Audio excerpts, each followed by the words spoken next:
بھارتی فوج کے chief of defence staff Halley copter حادثے میں ہلاک، جس کے اندر اس کے ساتھ 13 افراد مزید بھی ہلاک ہو گئے ہیں۔ چیف آف ڈیفنس اسٹاف ایک نیا عہدہ بھارت میں کریٹ کیا گیا تھا۔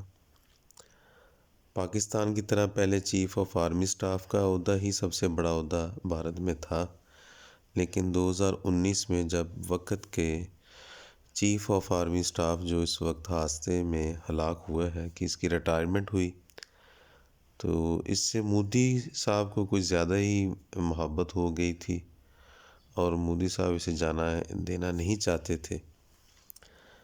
لیکن بھارتی فوج میں پاکستان کی طرح آرمی چیف کو 3 سال کی ایکسٹینشن دینے کا رواج نہیں تھا، بلکہ ہر 3 سال کے بعد نیا آرمی چیف مقرر کیا جاتا ہے۔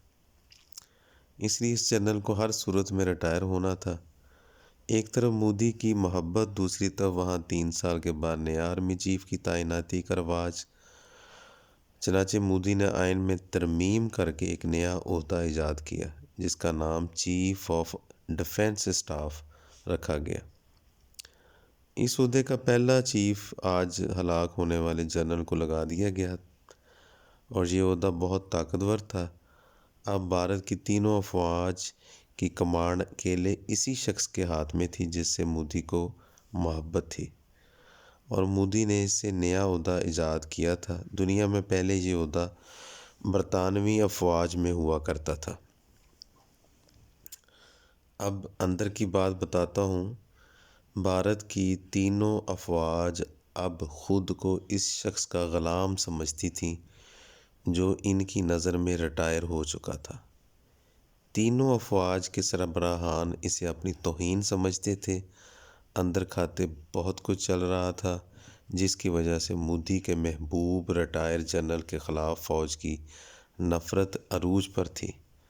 خاص طور پر بھارتی ایئر فورس ناخوش تھی، اور پھر آج جس ہیلی کاپٹر کو حادثہ پیش آیا ہے وہ بھی بھارتی ایئر فورس کا سب سے بہترین ہیلی کاپٹر تھا، جس کے تباہ ہونے کے بالکل بھی چانسز نہیں تھے، کیونکہ یہ 2 انجن والا خصوصی ہیلی کاپٹر بہت محفوظ تصور کیا جاتا ہے۔ کچھ روز تک مزید انکشافات میڈیا پر آ سکتے ہیں جو اسی قسم کے ہوں گے جو آپ اس وقت سن رہے ہیں۔